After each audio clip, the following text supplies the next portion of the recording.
নমস্কাৰ। ৰেডিঅ' লখিমপুৰৰ শ্ৰোতাসকলক প্ৰীতি সম্ভাষণ জনাই আৰম্ভ কৰিছোঁ আজিৰ অনুষ্ঠান। এতিয়া সময় নিশা ৮ বাজিছে। আগবঢ়োৱা হৈছে লখিমপুৰৰ বাতৰি। নমস্কাৰ। লখিমপুৰৰ বাতৰি হাতত লৈ ষ্টুডিঅ'ত এয়া মই নীলাক্ষী চান্দিল্য। প্ৰথিতযশা নাট্যকাৰ, নাট পৰিচালক, অভিনেতা, গীতিকাৰ, সুৰকাৰ, কোহিনুৰ থিয়েটাৰৰ এসময়ৰ জনপ্ৰিয় নাটক টাইটানিকৰ স্ৰষ্টা হেমন্ত দত্তৰ আজি পৰলোক প্ৰাপ্তি ঘটিছে। 1942 চনত জন্মগ্ৰহণ কৰা নাট্যমহীৰূহগৰাকীয়ে জীৱনকালত বিশাল নাট্য সম্ভাৰেৰে অসমীয়া নাটকৰ ভঁৰাল চহকী কৰি থৈ গৈছে। 2017 চনত ভৱেন বৰুৱা বঁটাৰে সন্মানিত হোৱা হেমন্ত দত্তই কেৱল নাট ৰচনাই নহয়, নাট পৰিচালনা তথা অনেক গীতৰ ৰচনা আৰু সুৰ প্ৰদানেৰে অসমীয়া সাংস্কৃতিক ক্ষেত্ৰখন সমৃদ্ধ কৰিছিল। এইগৰাকী বৰেণ্য শিল্পীলৈ আমি ৰেডিঅ' লখিমপুৰে লখিমপুৰৰ বাতৰিৰ জৰিয়তে গভীৰ শ্ৰদ্ধাঞ্জলি নিবেদিছোঁ। লখিমপুৰ জিলাৰ শংকৰদেৱ মহাবিদ্যালয়ৰ ৰাজনীতি বিজ্ঞান বিভাগ, গৱেষণা আৰু প্ৰকাশন কোষ আৰু আভ্যন্তৰীণ মান নিৰূপণ কোষৰ উদ্যোগত ভাৰতীয় সমাজ বিজ্ঞান গৱেষণা পৰিষদৰ সহযোগত দুদিনীয়াকৈ আয়োজিত ৰাষ্ট্ৰীয় আলোচনা সত্ৰৰ যোৱা 9 আগষ্টত সামৰণি পৰে। ভাৰতীয় সমাজ বিজ্ঞান গৱেষণা পৰিষদৰ অৰ্থ সাহায্যৰে মহাবিদ্যালয়খনত অনুষ্ঠিত আলোচনা সত্ৰৰ অন্তৰ্নিহিত লক্ষ্য আৰু উদ্দেশ্য হৈছে ৰাষ্ট্ৰীয় একতা অক্ষুণ্ণ ৰখা। মাধৱদেৱ বিশ্ববিদ্যালয়ৰ উপাচাৰ্য ডক্টৰ অৰূপজ্যোতি চৌধুৰীয়ে উদ্বোধন কৰা আলোচনা সত্ৰত বিশিষ্ট অতিথি হিচাপে অংশগ্ৰহণ কৰি বক্তৃতা প্ৰদান কৰে শিক্ষাবিদ ডক্টৰ দিব্যজ্যোতি মহন্তই। উদ্বোধনী অনুষ্ঠানত বিষয়বস্তুৰ ওপৰত মূল বক্তৃতা আগবঢ়াই মণিপুৰ বিশ্ববিদ্যালয়ৰ ৰাজনীতি বিজ্ঞান বিভাগৰ মুৰব্বী অধ্যাপক ডক্টৰ এন বিজন মিটেই।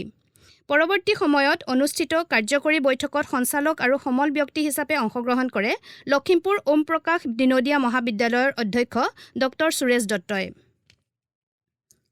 কেন্দ্ৰীয় সংস্কৃত বিশ্ববিদ্যালয়ৰ অধীনস্থ সংস্কৃত অধ্যয়ন কেন্দ্ৰ খেৰাজঘাট মহাবিদ্যালয়ত যোৱা 9 আগষ্টত সংস্কৃত দিৱস পালন কৰা হয়। সংস্কৃত দিৱসৰ এই কাৰ্যসূচীত খেৰাজঘাট মহাবিদ্যালয়ৰ অধ্যক্ষ ডক্টৰ মৃদুল বৰগোহাঁই, সংস্কৃত ভাৰতীৰ লখিমপুৰ জিলা সমিতিৰ সম্পাদক লক্ষীপ্ৰসাদ বৰা, খেৰাজঘাট মহাবিদ্যালয়ৰ ভূগোল বিভাগৰ অধ্যাপক ৰঞ্জিত দত্ত আৰু অসমীয়া বিভাগৰ অধ্যাপক সত্য শইকীয়া উপস্থিত থাকে। লখিমপুৰ জিলা উন্নয়ন সমিতিৰ এখন সভা যোৱা 9 আগষ্টত জিলা আয়ুক্তৰ কাৰ্যালয়ৰ সভাগৃহত অনুষ্ঠিত হৈ যায়। লখিমপুৰ জিলা আয়ুক্ত প্ৰণৱজিৎ কাকতিৰ সভাপতিত্বত অনুষ্ঠিত বৈঠকত জিলাখনত ৰূপায়িত হৈ থকা উন্নয়নমূলক আঁচনিসমূহৰ পৰ্যালোচনা আৰু আঁচনিসমূহ সঠিকভাৱে নিৰ্ধাৰিত সময়ৰ ভিতৰত ৰূপায়ণ কৰা সন্দৰ্ভত চৰকাৰী বিভাগৰ মুৰব্বী বিষয়াসকলৰ লগত আলোচনাত মিলিত হয়। লখিমপুৰ জিলাৰ KB ৰোডৰ সমীপত বিদ্যুৎস্পৃষ্ট হৈ আজি দুগৰাকী ভাতৃৰ কৰুণ মৃত্যু হোৱা ঘটনাই জিলাখনত শোকৰ ছাঁ পেলাইছে। প্ৰথম অৱস্থাত নুৰ আলম গাজী নামৰ ব্যক্তিগৰাকী বিদ্যুৎস্পৃষ্ট হৈ পৰি থকা প্ৰত্যক্ষ কৰি জ্যেষ্ঠ ভাতৃয়ে উদ্ধাৰ কৰিবলৈ যাওঁতে দ্বিতীয়টি শোকাবহ ঘটনা সংঘটিত হয়। স্থানীয় লোকে ঘটনাটি প্ৰত্যক্ষ কৰাৰ পিছত দুই ভাতৃক ততাতৈয়াকৈ লখিমপুৰ চিকিৎসা মহাবিদ্যালয়লৈ লৈ যোৱা হয় যদিও দুই ভাতৃয়ে কৰুণ মৃত্যুক আঁকোৱালি লয়। অকাল মৃত্যুক সাৱটি লোৱা দুই ভাতৃ ক্ৰমে নুৰ আলম গাজী আৰু আব্দুল কাটিৰ। কৃষ্ণকান্ত সন্দিকৈ ৰাজ্যিক মুক্ত বিশ্ববিদ্যালয়ৰ 2025-26 বৰ্ষৰ নামভৰ্তি প্ৰক্ৰিয়া যোৱা জুলাই মাহৰ পৰা আৰম্ভ হৈছে। লখিমপুৰ ৰিজনৰ ডাইৰেক্টৰ ডক্টৰ ভাস্কৰ ভূঞাই জনোৱা মতে নামভৰ্তি প্ৰক্ৰিয়াৰ বাবে ইতিমধ্যে অনলাইন মাধ্যমেৰে ইচ্ছুক শিক্ষাৰ্থীসকলে প্ৰ-পত্ৰ পূৰণ কৰিছে আৰু এই প্ৰক্ৰিয়াটো আগষ্ট মাহৰ শেষৰ সপ্তাহলৈকে অব্যাহত থাকিব। ৰাইজৰ মাজত কৃষ্ণকান্ত সন্দিকৈ ৰাজ্যিক মুক্ত বিশ্ববিদ্যালয়ৰ নামভৰ্তি প্ৰক্ৰিয়াৰ বিষয়ে বিস্তৃত ৰূপত জনাবলৈ ইতিমধ্যে লখিমপুৰ ৰিজনেল চেণ্টাৰৰ পৰা লখিমপুৰ, বিশ্বনাথ, মাজুলী আৰু ধেমাজি জিলাত সজাগতামূলক অনুষ্ঠান অনুষ্ঠিত কৰাৰ লগতে লিফলেট বিতৰণ কৰা হৈছে আৰু চাৰিওখন জিলাৰ বিভিন্ন স্থানত বিজ্ঞাপনৰ ব্যৱস্থা কৰা হৈছে। এই বৰ্ষৰ পৰা কৃষ্ণকান্ত সন্দিকৈ ৰাজ্যিক মুক্ত বিশ্ববিদ্যালয়ত সংস্কৃত, বাংলা আৰু যোগ বিভাগত নতুনকৈ স্নাতকোত্তৰ পাঠ্যক্ৰম আৰম্ভ কৰাৰ লগতে পূৰ্বৰ সকলো পাঠ্যক্ৰম, ডিপ্ল'মা আৰু চাৰ্টিফিকেট পাঠ্যক্ৰমসমূহ নিয়মীয়াকৈ চলি আছে। ইচ্ছুক শিক্ষাৰ্থীসকলে নামভৰ্তিৰ বাবে ওচৰৰ ষ্টাডি চেণ্টাৰৰ কোঅৰ্ডিনেটৰ বা ৰিজনেল অফিচৰ সৈতে যোগাযোগ কৰিব পাৰিব বুলি ডাইৰেক্টৰ ডক্টৰ ভাস্কৰ ভূঞাই জানিবলৈ দিছে। এতিয়া খেলৰ বাতৰি। লখিমপুৰ জিলাৰ অসম-অৰুণাচল প্ৰদেশ সীমান্তৱৰ্তী বান্দৰদেৱাত হাৰমতি ডিক্ৰং উচ্চ মাধ্যমিক বিদ্যালয় খেলপথাৰত বান্দৰদেৱা ৰাইনো কোচিং চেণ্টাৰৰ উদ্যোগত ফুটবল খেলখনি যোৱা 9 আগষ্টৰ পৰা আৰম্ভ কৰা হৈছে। স্বাধীনতা কাপ ফুটবল খেলখনৰ উদ্বোধন কৰে অৰুণাচল প্ৰদেশৰ সমাজসেৱক কিপা হিপয়ে। উদ্বোধনী মেচত গোমটো FCয়ে 3-1 ব্যৱধানত টিউলিপ স্পৰ্টছ একাডেমীক হৰুৱায়। শ্ৰোতাসকলক জনাওঁ যে আমাৰ লখিমপুৰৰ বাতৰি একে নামেৰে থকা ইউটিউব চেনেল আৰু ফেচবুক পেজ ৰেডিঅ' লখিমপুৰৰ জৰিয়তে শুনিব পাৰিব। নিয়মীয়াকৈ বাতৰিসমূহ শুনি থাকিবলৈ ফেচবুক পেজটি ফ'ল' আৰু ইউটিউব চেনেলটি ছাবস্ক্ৰাইব কৰিব। আমাৰ আজিৰ নিশাৰ লখিমপুৰৰ বাতৰি ইমানতে অন্ত পৰিল। পৰৱৰ্তী বাতৰি প্ৰচাৰ হ'ব কাইলৈ নিশা 8 বজাত। শ্ৰোতাসকলে ইমান পৰে লখিমপুৰৰ বাতৰি শুনিলে। এয়া ৰেডিঅ' লখিমপুৰ। আৰম্ভ কৰা হৈছে শিল্পীৰ পৃথিৱী। আজিৰ অনুষ্ঠানত আমি লগ পাইছোঁ লখিমপুৰৰ এগৰাকী প্ৰাক্তন সৈনিক, অৰ্গেনবাদক আৰু অনাতাঁৰ শিল্পী শ্ৰীযুত সত্যনাথ ফুকনক। আজি আগবঢ়োৱা হৈছে তৃতীয়টি খণ্ড। যোৱা দুয়োটি খণ্ডত শিল্পীগৰাকীয়ে আত্মকথাৰ উপৰি কিছু হাস্যব্যংগাত্মক কথাৰে আমাক হাঁহিৰ খোৰাক যোগালে। আহকচোন আজি আমি পৰৱৰ্তী খণ্ডলৈ আগবাঢ়োঁ। শুনো তেখেতৰ মুখেৰে তেখেতৰ মনৰ কথা। বাতৰি আহিছে ৰেডিঅ'ত, মানে তাৰপিছত মই ৰেডিঅ' খোলাৰ লগে লগে বাতৰি আহিল আৰু এয়া আকাশবাণী। বাতৰি পঢ়িছোঁ পিংপং বৰুৱাই। আজি প্ৰধানমন্ত্ৰীয়ে কয় ভাৰতবৰ্ষত ছোৱালীৰ সংখ্যা বাঢ়ি গৈছে। যোৱা বছৰ লোকপিয়ল মতে এজন ডেকা ল'ৰাৰ ভাগত 250জনীকে পৰিছে। যিবিলাক ছোৱালী বিয়া পতাৰ পিছত বাঢ়িব, হয়তো চীন আৰু জাপানলৈ ৰপ্তানি কৰিব। কিন্তু অসমৰ মুখ্যমন্ত্ৰীয়ে কৈছে অসমৰ ছোৱালীবিলাক ৰোৱা কটা বোৱা আৰু সামাজিক কামত পিছপৰা নহয়, সেইকাৰণে অসমতেই থাকিব। তথাপিও যিবিলাক ছোৱালী ৰাতিপুৱা 10টালৈকে শুব আৰু মাক বাপেকৰ কথা নুশুনি ধিটিঙা মাৰি চিনেমা চাই ঘূৰিব, সেইবিলাক ছোৱালীকে বাহিৰলৈ পঠিওৱা হ'ব। বাতৰি শুনিছে আকাশবাণীৰ পৰা। অৰুণাচলৰ মুখ্যমন্ত্ৰীয়ে কৈছে অৰুণাচলৰ ছোৱালী অসমলৈ আনিব পাৰিব, অসমৰ ছোৱালীও অৰুণাচললৈ নিব পাৰিব, তাত কোনো বাধা নাই। যদি এই ধৰণৰ সম্প্ৰীতিকৰ বিয়া বাৰু হয়, তেওঁলোকক মিথুনসহ নগদ 20,000 টকা দিয়াৰ সিদ্ধান্ত লয়। যোৱাকালি বিহাৰৰ এখন নাও দুৰ্ঘটনাত কমেও 35জন লোকৰ শৰীৰ সমাধি ঘটে যদিও তাত 3জন টিকনিধাৰী বিহাৰীয়ে ইজন সিজনৰ টিকনি ধৰি পাৰ হয়। তাৰ কাৰণে বিহাৰৰ বান নিয়ন্ত্ৰণ মন্ত্ৰীগৰাকীয়ে নগদ এটকা চাৰিআনাকে সাহসিকতা প্ৰদান কৰে। যোৱাকালি গুৱাহাটীত এখন মাছ বজাৰত এজন শকত মানুহতে বিষাক্ত পাত মাৰি দিয়াত ওচৰতে ৰৈ থকা দুজনী গাভৰু ছোৱালী থিতালৈ লুটি খাই পৰে।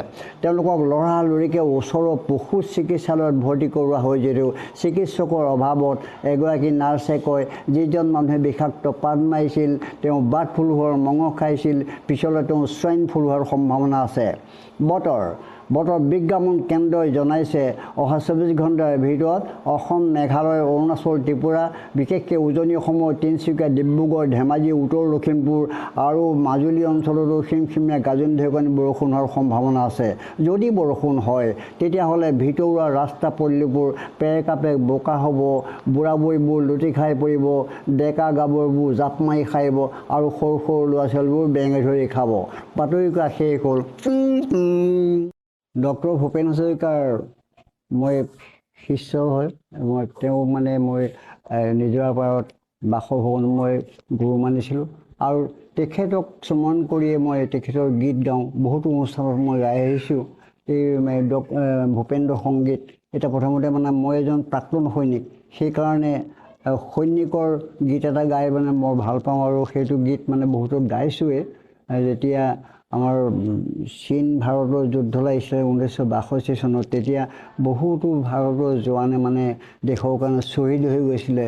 আৰু ডক্টৰ ভূপেন হাজৰিকা বমদিলা টাৱাঙলৈ যাওঁতে তেতিয়া তেখেতৰ চকু পানী ওলাল আৰু তেখেতে এই গীতটো ৰচনা কৰিলে। জোৱানসকলৰ যে কি অৱস্থা হ'ল তেতিয়া তেওঁ গাইছিলে, কত জোৱানৰ মৃত্যু হ'ল, তাৰে জীৱন যৌৱন গ'ল, সেই মৃত্যু অপৰাজেয় তেনে মৃতক নহ'ল মই কিয়, কত জোৱানৰ মৃত্যু হ'ল।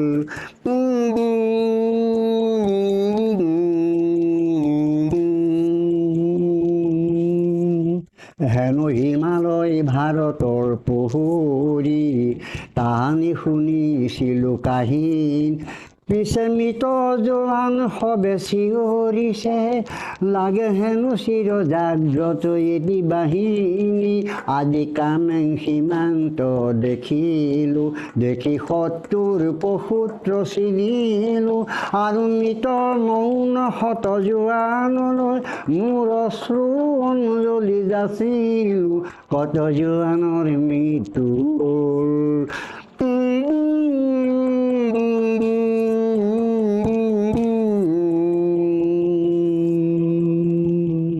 ৰেডিঅ' লখিমপুৰে যে মোক তেওঁ নিমন্ত্ৰণ দি আমাৰ ষ্টুডিঅ'লৈ তেওঁলোকৰ ষ্টুডিঅ'লৈ আনিলে মোক মাতিলে আৰু মই সঁচাকৈ বৰ ভাল পাইছোঁ আৰু তেখেতসকলৰ দীৰ্ঘজীৱী কামনা কৰিছোঁ যাতে অনুষ্ঠানটো দীৰ্ঘকাললৈ ভালকৈ থাকক আৰু ৰাইজৰ মাজত জনপ্ৰিয় হৈ উঠক।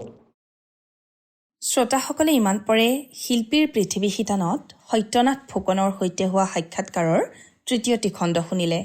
বাণীবন্ধনত আছিল ৰিণ্টু শইকীয়া আৰু সম্পাদনাত ৰুবুল হাজৰিকা। আত্মকথনমূলক সাক্ষাৎকাৰটিৰ চতুৰ্থ তথা অন্তিম খণ্ডটি প্ৰচাৰ কৰা হ'ব কাইলৈ এই একে সময়তে। আজিলৈ ৰেডিঅ' লখিমপুৰৰ অনুষ্ঠান প্ৰচাৰ ইমানতে সামৰিছোঁ। পৰৱৰ্তী অনুষ্ঠান প্ৰচাৰ হ'ব কাইলৈ নিশা 8 বজাত। কাইলৈৰ অনুষ্ঠানত পুনৰ লগ পোৱাৰ প্ৰতিশ্ৰুতিৰে আজিলৈ বিদায় দিয়ক। শুভৰাত্ৰি।